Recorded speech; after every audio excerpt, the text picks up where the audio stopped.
So இன்னைக்கு தலைப்பே பயப்படாத என்ற காரியம்தான். பிள்ளைகளுடைய எதிர்காலம் எப்படியா இருக்க போகிறது?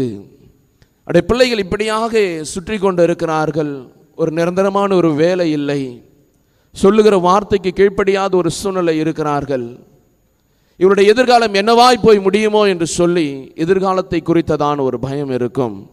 அதை தான் ஆதியாகம புஸ்தகத்தினுடைய 21ஆம் அதிகாரத்தினுடைய 17வது வசனத்திலே நாம் பார்க்கும்போது, ஆகார் என்கிறதான ஒரு ஸ்திரீ தன்னுடைய குழந்தையை குறித்ததான ஒரு பயம் அவளுடைய இருதயத்தில் அதிகமாய் காணப்பட்டது.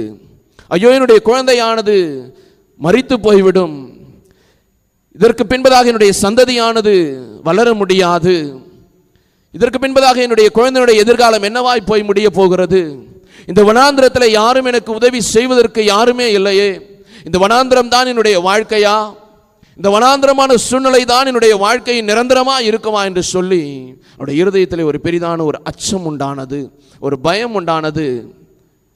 அவருடைய இருதயத்தில் அவள் சொல்லிக் கொண்டாள், நான் என் குழந்தை சாகிறதை பார்க்க மாட்டேன் என்று சொல்லி அம்பு எய்கிறதான தூரத்திற்கு எதிராக ஓடி அவள் அழுது புலம்ப ஆரம்பித்துக் கொண்டிருந்தாள். அப்போதுதான் அவளுக்கு ஒரு வார்த்தை உண்டானது. நீங்கள் வாசிப்பீர்கள் என்று சொன்னால், தேவன் பிள்ளையின் சத்தத்தை கேட்டார். ஆகாரை கூப்பிட்டு, ஆகாரே, உனக்கு என்ன சம்பவித்தது? பயப்படாதே. ஆமென், அல்லேலூயா, அல்லேலூயா. அப்பா முதல்ல சொல்லுகிறாரு, ஆகாரே, உனக்கு என்ன சம்பவித்தது? என்னமா பிரச்சனை உனக்கு? உடைய வாழ்க்கையில் அப்படி என்னதான் நடந்துருச்சு? நல்லா தானே இருக்கிற, ஜீவனோட தானே இருக்கிற, உனக்கு நல்ல ஒரு பிள்ளை இருக்கிறது, உனக்கு என்ன சம்பவித்தது? ஏன் இந்த வனாந்திரத்தில் அலைந்து கொண்டு இருக்கிற? இப்படிலாம் கேட்டுட்டு ஆண்டவர் சொல்லுகிறாரு, பயப்படாத. அல்லேலூயா, பயப்படாத. எதற்கு பயப்படுற? உடைய பயம் எதை குறித்து இருக்கிறது என்பதை நான் நன்கு அறிந்திருக்கிறேன். உடைய பிள்ளையை குறித்ததான ஒரு பயம், உடைய எதிர்காலை குறித்ததான ஒரு பயம். என்னுடைய பிள்ளை இங்கேயே மடிந்து போய்விடுமா, என்னுடைய சந்ததி வராதா என்கிறதான ஒரு பயம் உனக்கு.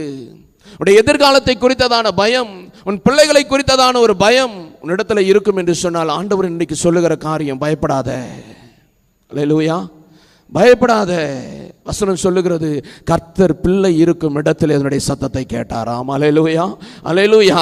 பிள்ளை இருக்கிறதான இடத்திலே கர்த்தரின் சத்தத்தை கேட்க காரணம் என்ன? அது கர்த்தர் கொடுத்ததான காரியம், அது கர்த்தர் கொடுத்ததான ஒரு ஆசீர்வாதம். கர்த்தர் பிள்ளையின் சத்தத்தை கேட்கிறவர்.